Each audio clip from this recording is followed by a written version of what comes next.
Hello everyone, कैसे हैं आप लोग। Welcome to my channel Bihar Biogyan. और हम लोग पढ़ रहे हैं क्लास 12th बायोलॉजी का चैप्टर 3 जो कि है ह्यूमन रिप्रोडक्शन।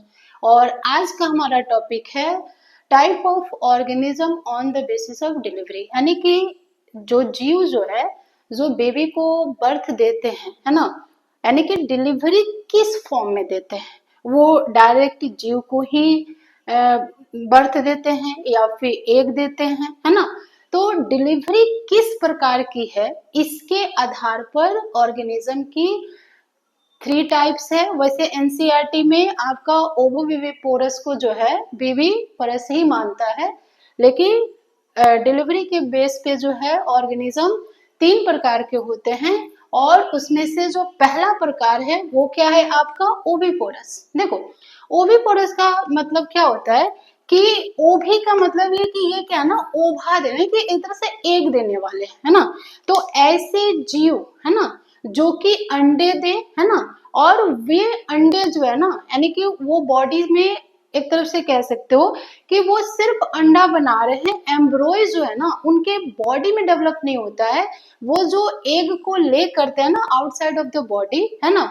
तो एग जो है बॉडी के बाहर उसमें एम्ब्रॉय का डेवलपमेंट होता है, और वहां पर न्यूट्रिशन वो किससे लेते हैं, ये का जो यॉक पार्ट होता है उस पार्ट से जो है वो फूड लेते हैं, है ना। तो ओविपोरस क्या है, ऐसा जीव, है ना, जो अंडे को लेकर अंडे को दे और बॉडी के बाहर उस अंडे में एम्ब्रॉय का डेवलपमेंट हो। हर ऑर्गेनिज्म में क्या होता है, जो एग लेइंग होते हैं, अंडे देने के बाद उनका कुछ टाइम के लिए इंक्यूबेशन पीरियड होता है जिसमें वो अंड को सेते हैं, और उस पीरियड के दौरान जो है ना उस अंडे में एम्ब्रॉय का डेवलपमेंट होता है। और फिर वो पूरी तरह से जब वो डेवलप हो जाता है तो एग क्या होता है, हैच हो जाता है, फूट जाता है, और उसमें से उनके जो बेबीज होते हैं वो बाहर आ जाते हैं। ठीक है।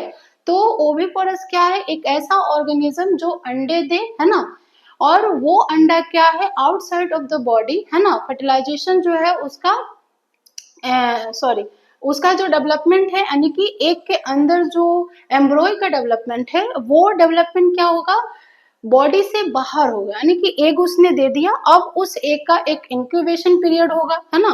और जैसे हेन का 21 डेज का होता है, तो उस 21 डेज में क्या होगा, उस एग के अंदर एम्ब्रॉय का डेवलपमेंट होगा, और जब उसका इंक्यूबेशन पीरियड कंप्लीट हो जाएगा एग हैच कर जाएगा और उससे उसके बेबीज बाहर निकल जाएंगे। ऐसे ऑर्गेनिज्म को हम कहते हैं ओविपोरस, है ना, जिसमें वो अंडे देते हो, है ना, और अंडों में, है ना, क्या हो रहा है, बॉडी से बाहर एम्ब्रॉय का डेवलपमेंट हो रहा, और उस डेवलपिंग एम्ब्रॉय को फूड कौन देगा, जो अंडे का यॉक पार्ट होता है उससे वो न्यूट्रिशन लेते हैं। ऐसे जीवों में क्या होता है, प्लेसेंटा नहीं होता। अब चूंकि इसमें प्लेसेंटा की जरूरत क्या है, अंडा तो उसने दे दिया ना, एम्ब्रॉय का तो डेवलपमेंट ही नहीं होता है, और प्लेसेंटा तो डेवलपिंग एम्ब्रॉय और मदर के बीच का कनेक्शन होता है जिससे वो न्यूट्रिशन मदर से पाता है ना। तो यहाँ पर तो वैसा केस ही नहीं है, इसलिए इनमें क्या होता है, प्लेसेंटा नहीं होता है। साथ में क्या होता है, इनमें कोई विशेष कॉपुलेटरी ऑर्गन नहीं होता है। देखो, जैसे ह्यूमन बीइंग में क्या होता है कि स्पर्म जो है पेनिस के थ्रू फीमेल के जो रिप्रोडक्टिव ट्रैक है उसमें वो रिलीज किए जाते हैं, है ना। तो उस प्रकार का कोई स्पेशल ऑर्गन इनमें नहीं होता है। लेकिन अब चूंकि जो मेल जिस मान लो ये जो ओविपोरस है पूरे बर्ड्स में होते हैं, तो अब बर्ड्स में क्या है, जो मेल का स्पर्म होगा वो फीमेल के बॉडी में जाएगा कैसे, तो उनमें क्या होता है ना, क्लोकल किस होता है। मतलब जो मेल बर्ड्स होता है और जो फीमेल बर्ड्स होती है वो दोनों क्या होते हैं, उनके बॉडी के पिछले हिस्से पर एक ओपनिंग होता है, और उस ओपनिंग को वो क्या करते हैं, दोनों ज्वाइंट करते हैं, है ना। और उसी के थ्रू क्या होता है, मेल का जो स्पर्म है उस स्पर्म फीमेल के बॉडी में रिलीज हो जाता है, और उस ओपनिंग को जब दोनों का पास आता है तो उसे हम कहते हैं क्लोकल किस। ठीक है। अगर हम बात करें विविपोरस का, तो विविपोरस क्या है, जैसे हम लोग ह्यूमन बींग्स, हम लोग क्या है, विविपोरस ऐसे ऑर्गेनिज्म जो क्या करो, डायरेक्टली बेबीज को जन्म देते हो, है ना। अब जैसे ह्यूमन बींग में क्या होता है, एक मानव अपने ही जैसे मानव को उत्पन्न करता है। इसमें कोई अंडा की वाली केस तो होती नहीं है ना। तो बेबी पोरस में क्या होता है कि जीव डायरेक्टली जीव को जन्म देता है, और इसमें क्या होगा, प्लेसेंटा होता है, क्योंकि एक जाइगोट से लेकर बेबी बनने तक की जो एम्ब्रियोनिक डेवलपमेंट है, वो सारा डेवलपमेंट क्या होता है, मदर के यानी इनसाइड द बॉडी होता है। और इनसाइड द बॉडी हो रहा है तो न्यूट्रिशन उस एम्ब्रियोनिक डेवलपिंग जो बेबी है उसको कहाँ से मिलेगा, मदर से मिलेगा। इसलिए जो बेबी पोरस होते हैं उनमें माँ और बच्चे के बीच में कनेक्शन यानी कि प्लेसेंटा पाया जाता है, ठीक है। और इसी प्लेसेंटा से एम्ब्रियोनिक जो बेबी है वो, या जो एम्ब्रियोनिक डेवलपमेंट होता है, वहां पर बेबी को जो न्यूट्रिशन मिलता है वो माँ से बच्चे को मिलता है, ठीक है। इसमें भी कॉपुलेटरी ऑर्गन होते हैं, क्योंकि मेल जो होता है पेनिस के थ्रू जो है स्पर्म को फीमेल रिप्रोडक्टिव ट्रैक में रिलीज करता है, ठीक है। तो इसका एग्जाम्पल क्या हो जाएगा, वैसे वे सारे जीव जिसमें ह्यूमन बीइंग हो गया, एनिमल्स हो गए, है ना, जो कि डायरेक्टली बेबीज को जन्म देते हैं, वे सारे के सारे आपके बेबी पेरेस हैं, ठीक है। और ओवी बेबी पेरेस में क्या हो जाएगा, देखो इसमें ओवी बेबी पेरेस यानी इसमें अंतर क्या है, ये दो ओवी पेरेस और ओवी बेबी पेरेस में, कि इसमें अंडा सिर्फ बॉडी के अंदर बन रहा है और वो अंडा रिलीज हो रहा है, ठीक है। और रिलीज होने के बाद क्या हो रहा है कि उस आउटसाइड ऑफ द बॉडी अंडे में एम्ब्रियो का डेवलपमेंट होता है। लेकिन यहाँ पर क्या होता है कि इन ऑर्गेनिज्म में एग बनता है, इनसाइड द बॉडी एग बनता है, लेकिन वो एग जो होता है ना, प्लेसेंटा के थ्रू, यानी कि यू कह सकते हो कि एग इनसाइड द बॉडी क्या हुआ, मदर के बॉडी में बन गया, है ना। अब वो एग में जो एम्ब्रियो का डेवलपमेंट होगा ना, वो एम्ब्रियो का डेवलपमेंट एग के ही अंदर होगा और न्यूट्रिशन वहां पे यॉक से ही मिलेगा, लेकिन वहां पर मदर से कनेक्शन नहीं होता है। यानी कि यहाँ पर एग इसने बाहर दे दिया, है ना, तो बॉडी से एकदम से बाहर हो गया। यहाँ पे ऐसे जो ऑर्गेनिज्म क्या होता है, egg develop inside the mother body but embryo get nutrition from the egg yolk, है ना, not the mother, the egg hatch inside and young ones are birth, ठीक है। यानी इनके बॉडी में जो एम्ब्रियो का डेवलपमेंट हो रहा है ना, वो एम्ब्रियो का डेवलपमेंट क्या हो रहा है, वो न्यूट्रिशन जो है ना मदर से नहीं ले रहा है, यानी कि इसमें भी प्लेसेंटा कनेक्शन नहीं होता है ना। और वहां पर जो डेवलपिंग एम्ब्रियो होता है ना, वो एक के जो यॉक पार्ट होता है उसी से न्यूट्रिशन होता है ना। तो यहाँ पर एक तरफ से करें कि मतलब बेबी बाहर आ रहा है लेकिन बॉडी में एग ही बन रहा है ना। और न्यूट्रिशन भी वो क्या कर रहा है, जो एम्ब्रियो का डेवलपमेंट हो रहा है, वो अंडे के अंदर जो एम्ब्रियो का डेवलपमेंट होगा, वो डेवलपमेंट जो है एक के अंदर हो रहा है, न्यूट्रिशन वो एक के यॉक से ले रहा है ना। जो एग है वो बॉडी के इनसाइड ही हैच करेगा और बेबी बाहर आएंगे, इसीलिए इसको हम क्या कहते हैं, ओवी बेबी पोरस कहते हैं। यानी इसमें एग भी बन रहा है ना, एग बन रहा है ना, एग के अंदर एम्ब्रियो का डेवलपमेंट भी बॉडी के अंदर ही हो रहा है, ठीक है। न्यूट्रिशन भी वो एग के यॉक से ही ले रहा है, लेकिन जो बर्थ ले रहा है ना, वो बर्थ कौन ले रहा है, एक जीव ले रहा है ना। इसीलिए हम इसको ओवी बेबी पोरस कहते हैं। इसके एग्जाम्पल क्या हो जाएंगे, इसके एग्जाम्पल आपके लिजार्ड हो गए, स्कॉर्पियंस हो गए, ठीक है।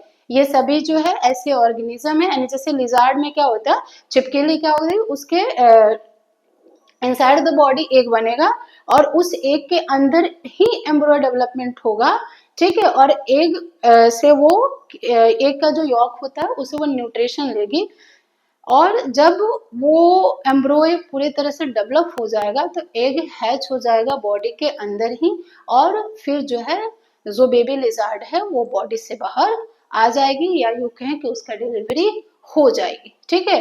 तो इस प्रकार जो है डिलीवरी के बेहाफ पर, या कह सकते हो कि वो किस टाइप के ऑर्गेनिज्म को रिप्रोड्यूस कर रहे हैं उसके आधार पर ऑर्गेनिज्म क्या है, 3 टाइप के हैं, बेबी पोरस, ओवी पोरस, बेबी पोरस और ओवी बेबी पेरिस। आई होप आप लोग को क्लियर होगा।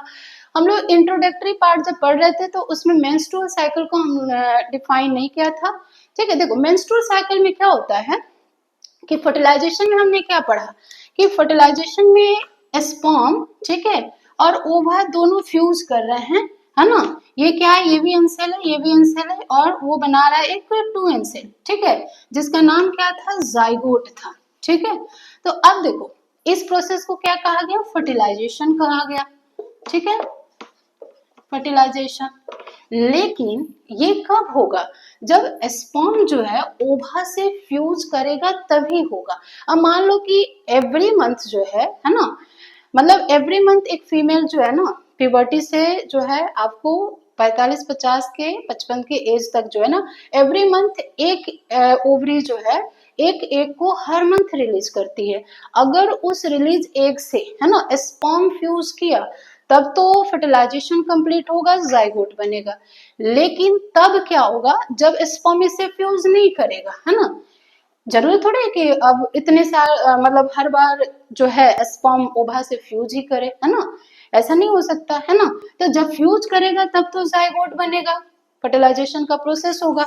लेकिन अगर स्पर्म फ्यूज नहीं किया, है ना, फ्यूजन नहीं हुआ, फर्टिलाइजेशन नहीं हुआ, तब इस एग का क्या होगा, तो ये जो है अनफर्टिलाइज जो एग होती है ना, अनफर्टिलाइज्ड एग, है ना, अगर ये स्पर्म से फ्यूज नहीं करती है तो अनफर्टिलाइज्ड जो एग है वो इंडोमेट्रियम यानी कि यूटेरस का जो अंदर का जो वॉल है जिसको इंडोमेट्रियम कहते हैं, वो भी एवरी मंथ बनता है और एवरी मंथ सेट आउट होता नहीं कि टूट जाता है।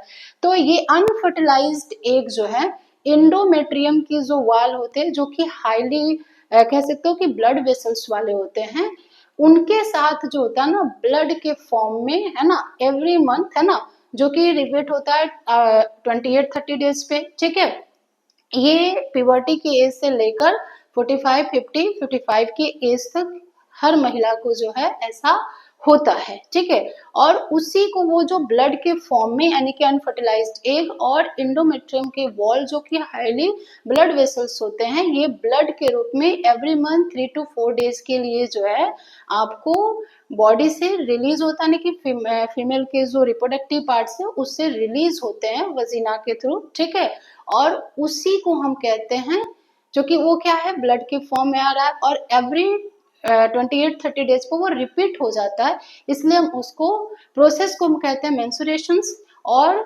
चूंकि एवरी मंथ रिपीट हो रहा है मतलब हर 28-30 डेज पर, इसलिए हम उसको कहते हैं मेंस्ट्रुअल साइकिल।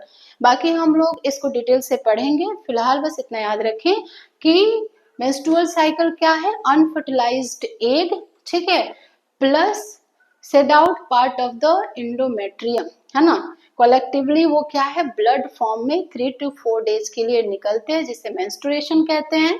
ठीक है, और ये मेंस्ट्रुएशन जो है एवरी 28 और 30 डेज पर फीमेल्स में मतलब रिपीट होते रहते हैं, साइकिल चलते रहता है उनका, इसीलिए इस साइकिल को हम कहते हैं मेंस्ट्रुअल साइकिल, है ना।